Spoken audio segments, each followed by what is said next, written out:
Olá, como vai? Que bom estarmos mais uma vez reunidos para o programa As Coisas da Vida e do Espírito. Quero te desejar um feliz ano novo, que 2024 seja um ano de realizações. Vamos iniciar com a leitura do livro no capítulo 27. Abre aspas. Ide e pregai o Evangelho no mundo inteiro para todas as criaturas. Fecha aspas. Em que perfil os nossos jovens estão inseridos? Conhecimentos rasos? Futilidades? Vícios?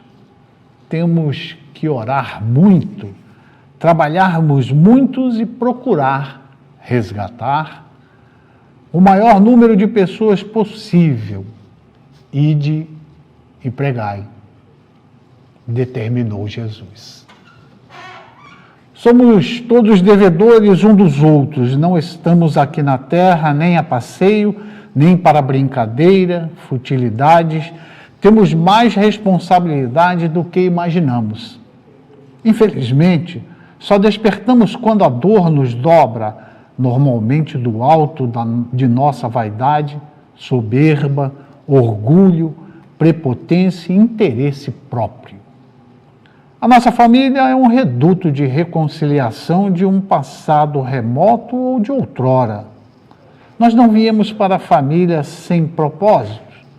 Tudo Deus Pai, justo, bom e misericordioso, sabe os porquês. Quando Jesus nos convida para pregarmos o Evangelho, Ele espera a nossa introspecção no cristianismo redivivo, uma vez que se faz necessário para que os que nos ouvem acreditem no que está sendo pregado. O jovem é mencionado aqui não só pela sua pouca idade, mas pela infantilidade, o que pode acontecer com pessoas de mais idades e que não amadureceram para uma vida mais responsável.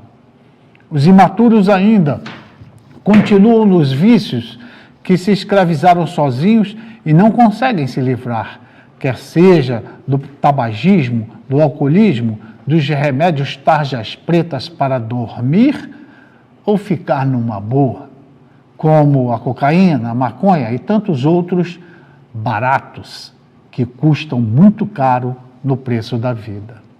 Estamos em plena transição planetária e não há mais tempo a perder. Quanto mais gente conseguirmos arregimentar para seguir nos caminhos do bem, mais a vida se tornará leve no amanhã. Uma leitura reflexiva para que a gente possa nos conscientizarmos de que, como Jesus determinou, ir em qualquer lugar, em qualquer espaço, e pregar a boa nova, para que possamos o quanto antes resgatar esse ou aquele que se encontra perdido. Já falamos aqui no ano passado sobre a ovelha perdida. Ovelha perdida é aquela criatura que nos é cara, que muitas vezes está sobre a nossa responsabilidade, para que a gente deixe aquelas 99 no aprisco e vá resgatar esse nosso irmão. Nós, na verdade, não seremos felizes nunca, enquanto tiver um irmão nosso em sofrimento. Nós vamos dar início com as nossas perguntas e respostas, atendendo a você, que nos manda mensagem, os internautas. Deise. Boa tarde a todos, espero que tudo esteja tranquilo com vocês, é uma honra estar aqui. Vamos dar início, professor, às nossas perguntas e respostas do dia de hoje. Começando com uma internauta que mandou pelo nosso Facebook, ela fala assim: boa tarde, professor, fui sua aluna há 15 anos, sou sua fã. Me responde aí, professor Coni, por que o Espiritismo? O Espiritismo dista de 1857 para cá, não que o espírito dista dessa pouca idade, não. É a doutrina espírita. Os espíritos somos nós, reencarnados. Então, o espiritismo, essa doutrina que dista de 1857 para cá, é a doutrina do acalento, do afago, e é a doutrina libertadora, que nos demonstra o nosso livre-arbítrio, que faz com que a gente pense antes de agir, que a gente se questione o que é que Jesus faria. É uma doutrina cristã que tem de diferente um pouco de outras religiosidades, de outras religiões, é acreditar na comunicabilidade dos espíritos, é acreditar nas outras casas do Pai Celestial, como Jesus nos disse, quando falou: há muitas moradas na casa do meu Pai, é porque há, na verdade, muitos mundos habitáveis. Deus não colocaria essas estrelas no céu para serem luzinhas salpicadas na noite. Não colocaria outros planetas, Mercúrio, Platão, Saturno, dentre outros tantos que não são muitos conhecidos, como Antares, Arcturus e Alcione, não estariam ali para enfeitar o céu. A inteligência suprema coloca todas essas coisas no universo que façam sentido. E o Espiritismo, quando Jesus disse aos seus discípulos, quando questionado que se eles iriam ficar sozinhos, Jesus disse: eu pedirei a meu Pai para enviar um outro Consolador. Ou seja, Jesus era o Consolador. E o Espiritismo veio, como Jesus nos prometeu, para ser essa doutrina consoladora. Como aqui, na leitura que fizemos no livro As Coisas da Vida e do Espírito, dizendo que nós temos que resgatar, nós todos somos um só, que nós todos somos irmãos. A gente não quer ver um ente querido sofrendo. Ah, mas e aquele outro que você nem conhece? Ah, não estou nem aí. Não é bem assim, porque ele pode ter sido meu pai e minha mãe na outra vida. Então, acreditar na reencarnação é o outro pilar do Espiritismo. É entender a justiça divina pelo processo reencarnatório, que é o processo que nos diz que nós podemos nos rematricular na escola se nós fomos mal, se nós fomos reprovados.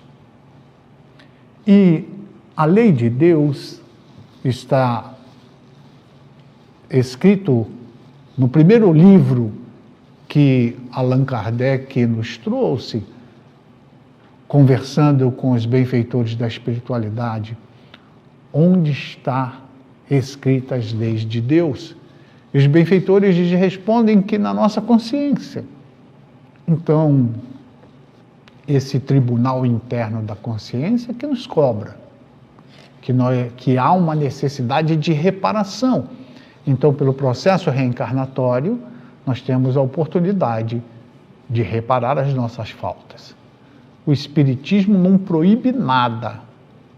O Espiritismo só nos entrega uma verdade escancarada. A gente, pelo nosso livre-arbítrio, faz com ela o que a gente quiser. Mas não podemos esquecer que toda causa gera efeito. O efeito, há uma causa que o antecede. Então, o Espiritismo é uma doutrina de alegria, é uma doutrina que nos faz se sentir bem. Não existe penalidade, não existe castigo, muito menos castigo eterno. Vamos para a segunda pergunta. Ela veio pelo Instagram.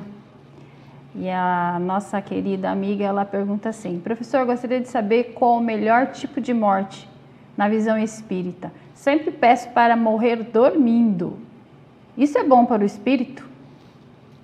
Na verdade, existe várias espécies de morte, como as mortes violentas, quer seja por acidente automobilístico, quer seja por qualquer outro acidente de trem, de navio, de avião, quer seja a morte individual, quer seja a morte coletiva. Realmente existe vários tipos de morte, inclusive existe o suicídio, existe a eutanásia. São várias espécies de morte. E sempre lembrando, como acabamos de dizer, das espécies reparadoras, das formas de reparação. Você nos pergunta que, fazendo um pedido a Deus para morrer dormindo, e há uma expressão popular, né? Morrer como um passarinho. Se isso é bom, depende do grau de evolução que a gente adquire. Porque se tem conhecimento do processo espiritual, se irá no desdobramento, ou seja, todas as vezes a gente morre dormindo. Se assim a gente possa se expressar, para se fazer entendido, o espírito desdobra, ou seja, desacopla da matéria. E assim ele vai viajar. Se há uma preparação, se há já um entendimento espírita, ótimo, beleza que seja assim. Se não há uma preparação, há algumas dificuldades. Mas nós vamos fazer um breve intervalo e a gente volta com essa explicação. Não terminamos, não. Um instante só, que a gente já volta.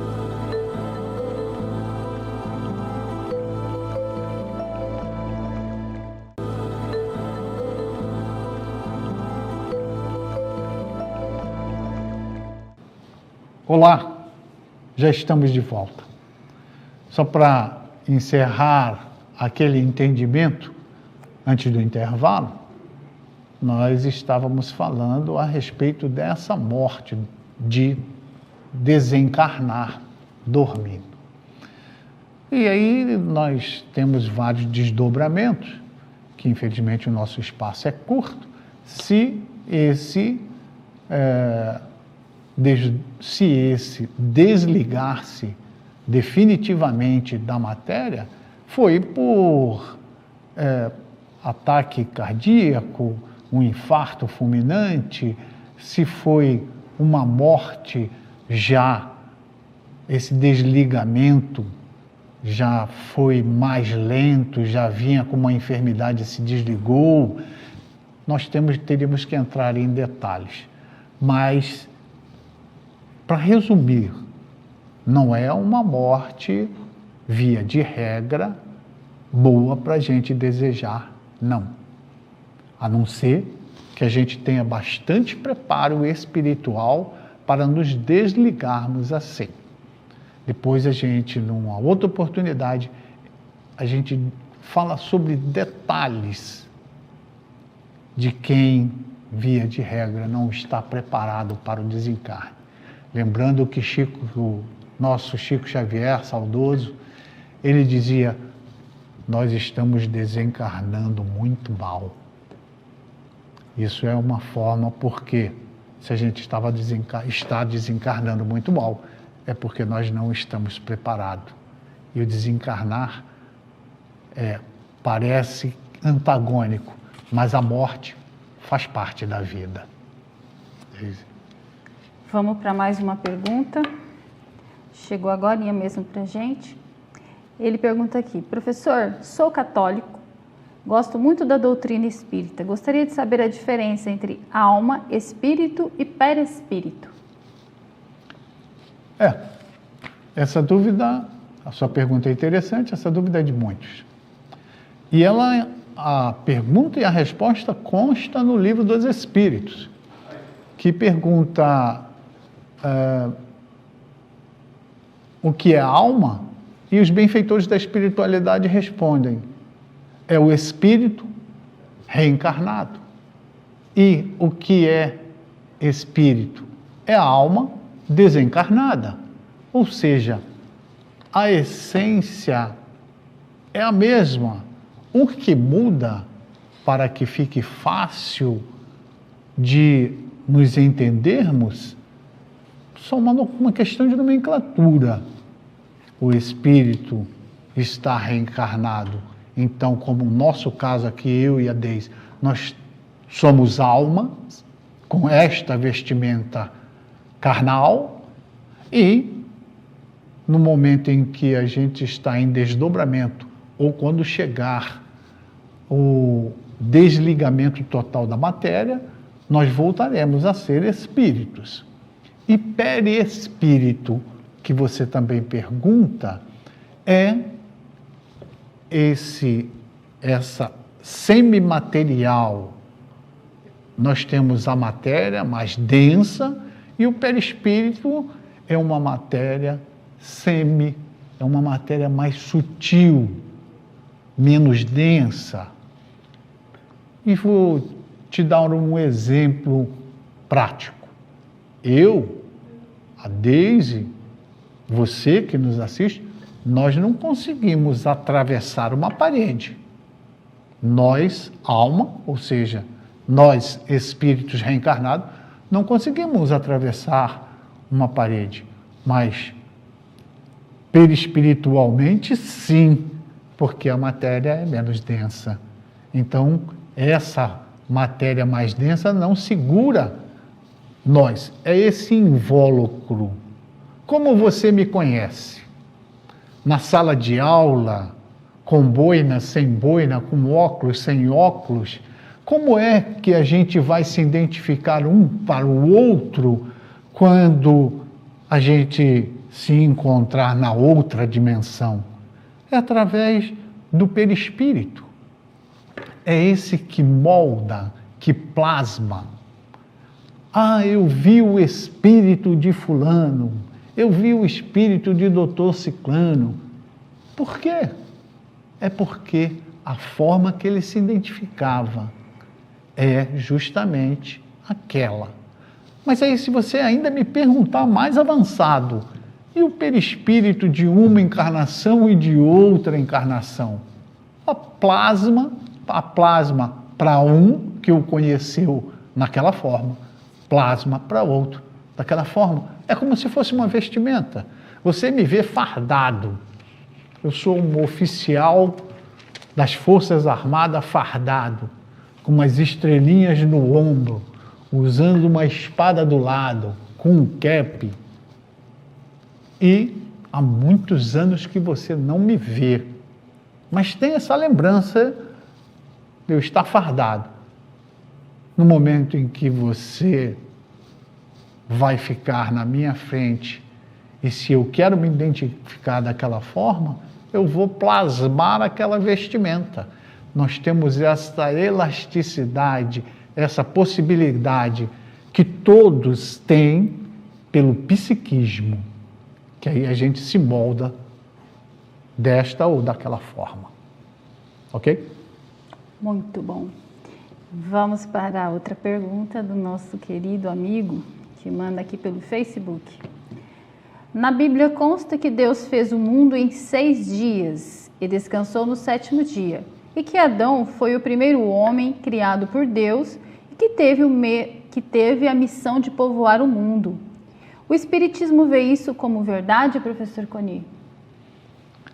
Olha só, era necessário escrever, ter um início. E esse início pode ter características mitológicas, filosóficas, e que expressem algum fundo de verdade, outras situações nem tão verdadeiras assim. É importante essas escrituras no nosso linguajar como escrituras sagradas. Mas tem coisas que chegam a ser fora de um aceitável, como, por exemplo, Deus criar o mundo em 6 dias e descansar num dia.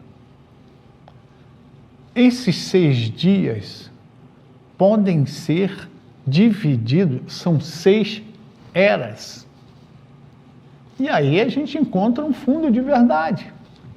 Porque a era do gelo, a era da inundação, a era dos dinossauros, e assim são eras que há uma tradução, caduca-se, tropeça-se na tradução para 6 dias, mas são 6 eras, que aí a gente tem que se desdobrar em cima de pesquisas, de estudos, da paleontologia, da geologia, e saber a modificação para que a gente possa compreender e em que dimensão nós estamos falando, se Deus criou essa visão de Terra, do planeta, ou se é essa visão de universo. Aí nós vamos ter que passar para a astrologia, o estudo dos astros. Você imagina que a nossa galáxia, essa que nós estamos, que o planeta Terra está, ela tem 3 trilhões de planetas. Tem, 3 trilhões, são 22 bilhões de sóis. Esse Sol nosso, que parece ser o único nosso, que nos aquece. Não. E aí a Terra é tão pequenininha nessa dimensão, é como se fosse um grãozinho de areia na areia da praia. É o nosso tamanho.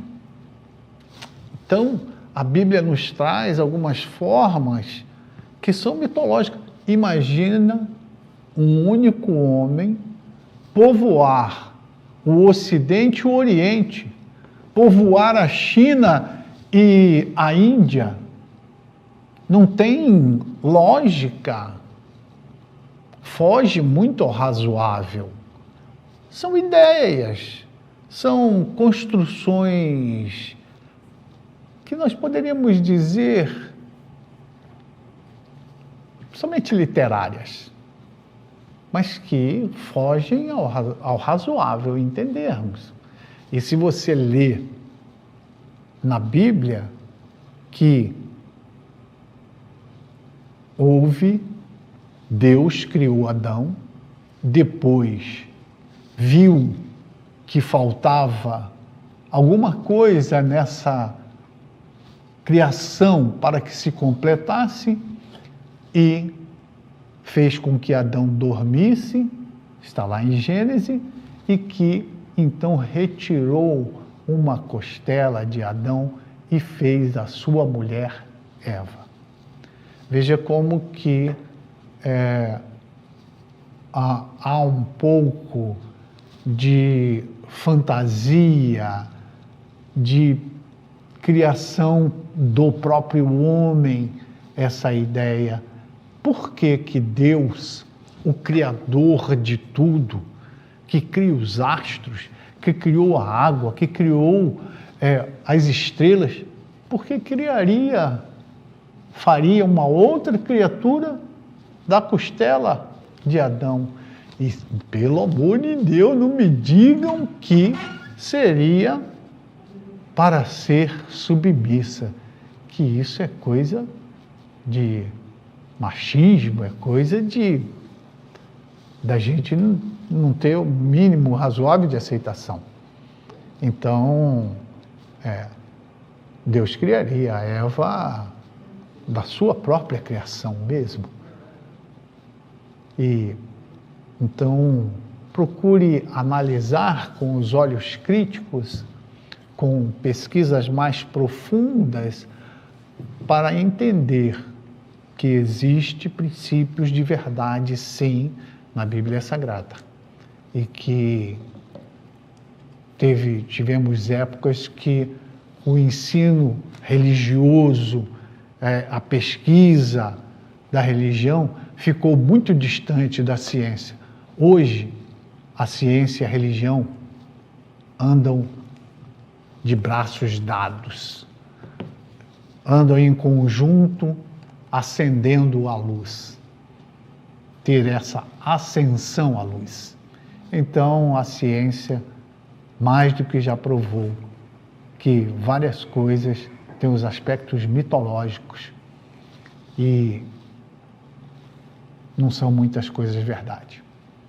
Eu rogo ao Mestre Jesus que abençoe a todos nós, a todos vocês, nossos telespectadores.